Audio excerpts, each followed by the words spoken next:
Israel's 9/11, Counting the Ways. Examining the connections between 9/11 and the events of the past weekend in Palestine, Israel is like peeling an onion with infinite layers.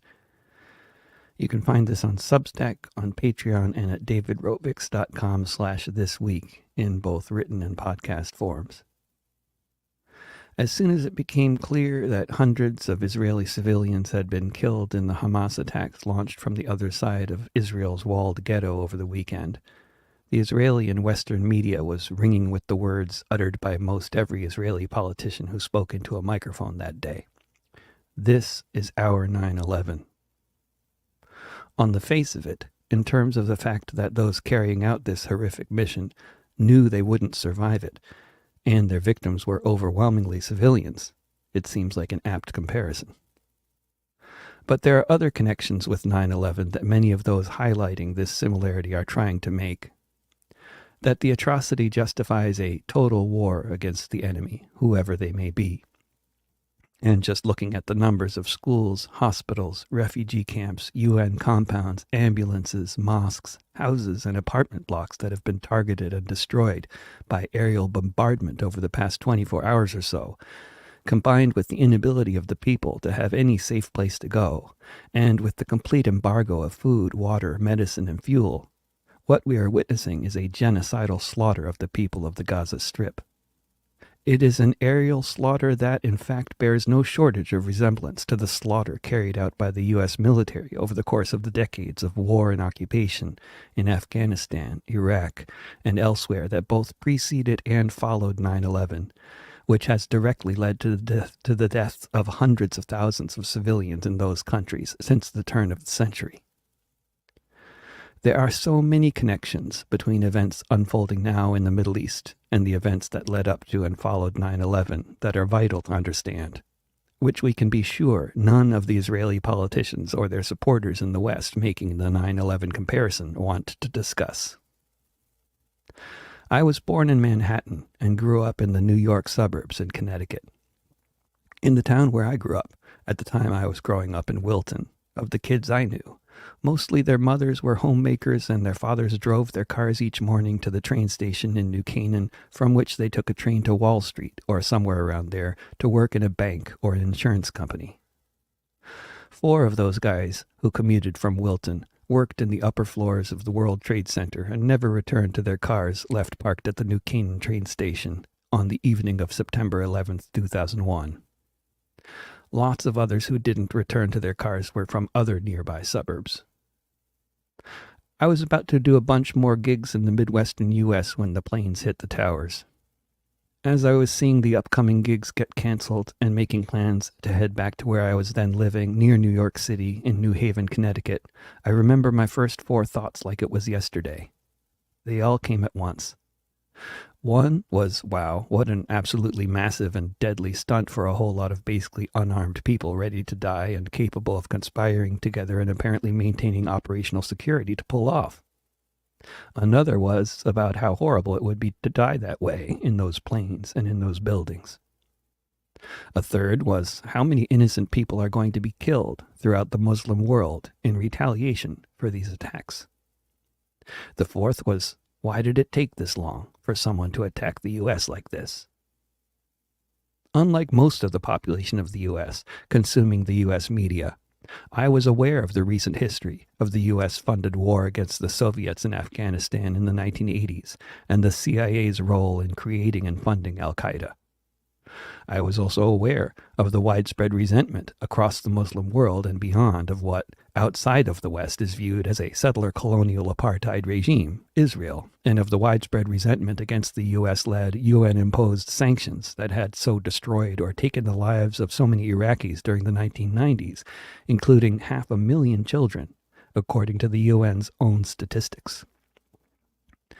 I can't say that I was expecting an event as impressively catastrophic as 9/11 to take place when it did, but I was not surprised that the UN building in Baghdad soon became another target of such a suicide mission. The history of al-Qaeda being first spawned by the CIA as an Islamist ally in the proxy war against the Soviets in Afghanistan, and then later changing their focus to those the leadership grew to see as their bigger enemies, those occupying or supporting the occupation of Palestine, those imposing the sanctions on Iraq, and those building military bases in Saudi Arabia, has a real parallel with Hamas and its history with the Israeli occupiers of Palestine. Its growth was originally facilitated by Israel in order to have an Islamist opposition to Fatah within the Palestinian community. But the folks in Hamas got wise to this and evolved, becoming the popular group that got elected to power in 2006. The idea that the U.S. leadership wanted to stamp out terrorism by slaughtering hundreds of thousands of civilians in countless different mostly Muslim countries is, of course, preposterous. They know, as well as you or I do, that the bombing campaigns like those carried out regularly by the U.S. Air Force are meant to cow a population into submission in order to rule them. And they know that some elements of the population will not submit, but will seek revenge.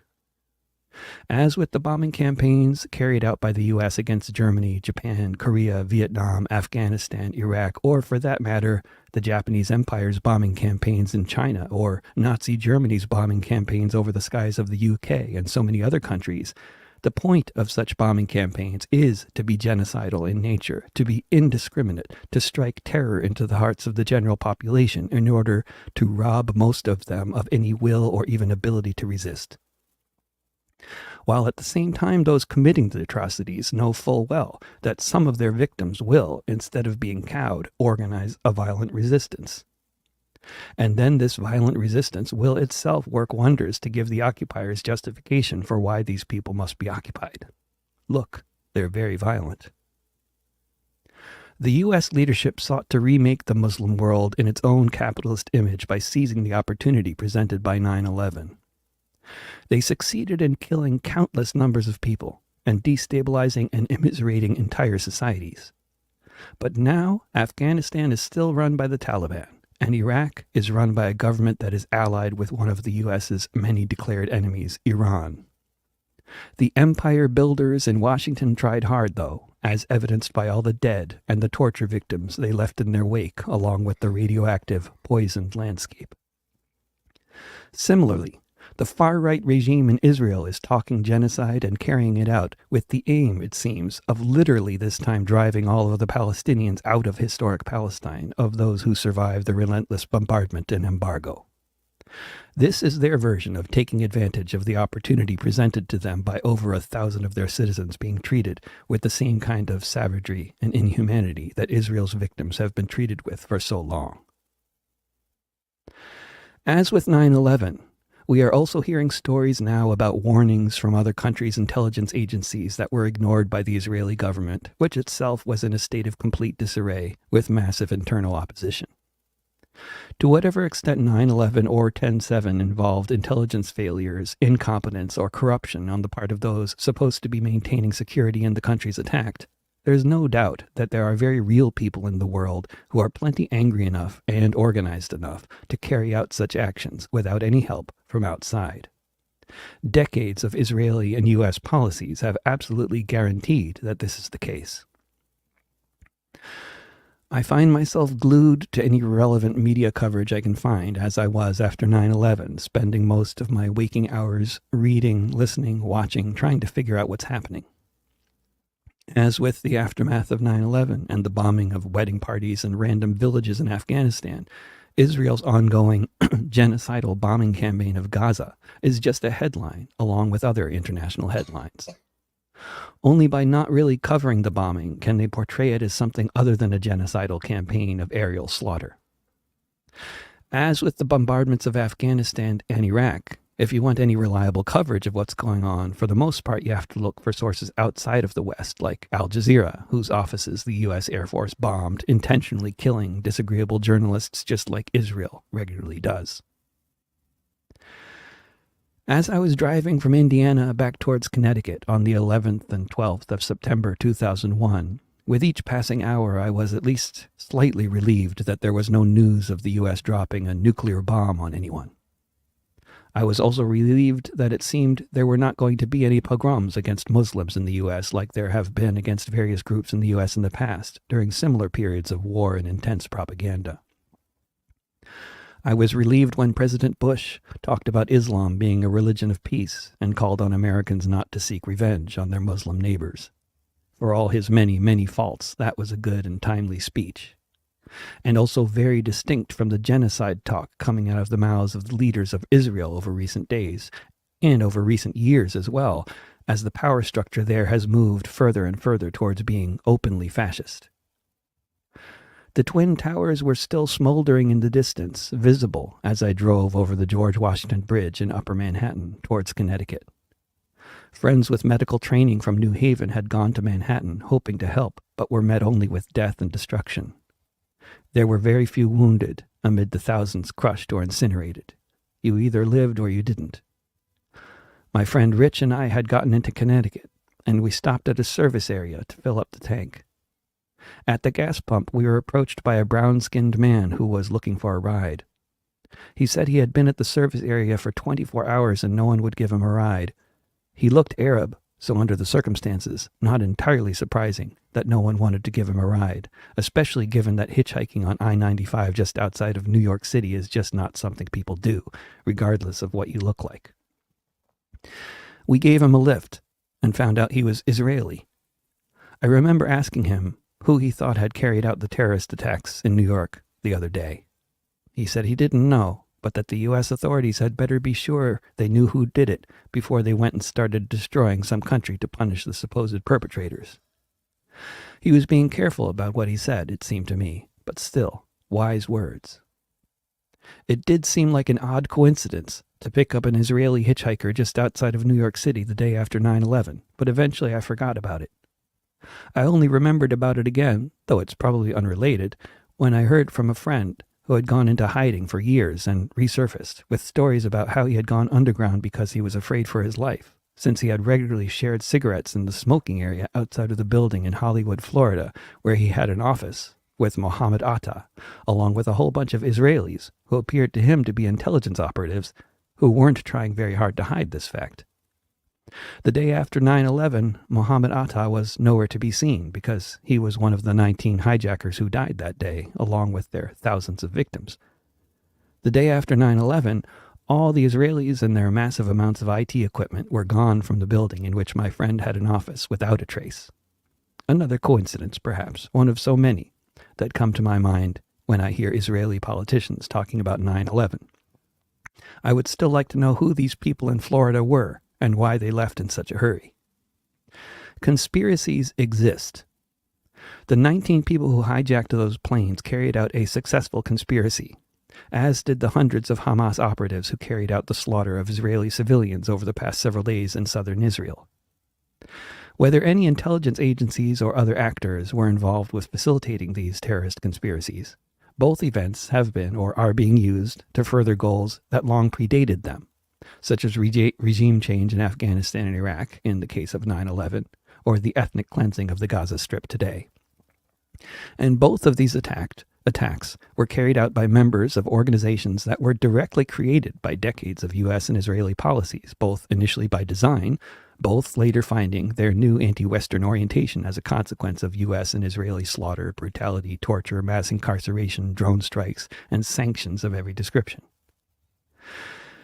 Whether people are aware of the reality or not, whether they believe the propaganda from the mainstream liberal or conservative press about Israel being a law-abiding democracy rather than a settler colonial regime bent on continuing what has been a century-long history of the ethnic cleansing of Palestinians from their homes, the killing of them in and around their homes, and the bulldozing of their homes, whether or not people are aware that Israel is a democracy only to the extent that ancient Rome was a democracy, with most of the population being under martial law all of the time, the reality is what it is.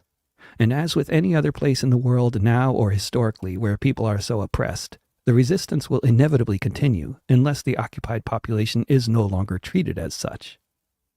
Or perhaps the resistance will stop when those under occupation are completely or almost completely eliminated.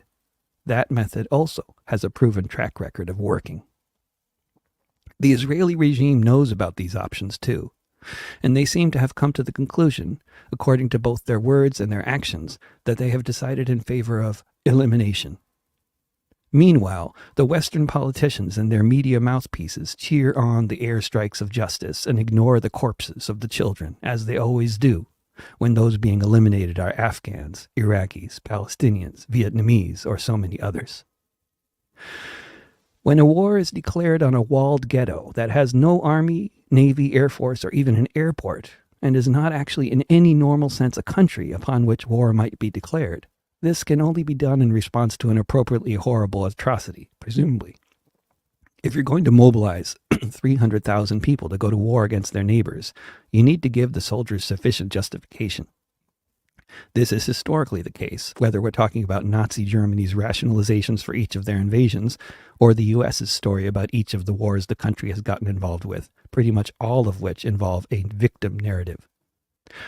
The U.S., despite the fact that it's the richest and one of the biggest and certainly most powerful nations on earth, has, according to the official high school AP history textbook narrative, almost always been the victim of an attack of some sort, which prompted the country to go to war.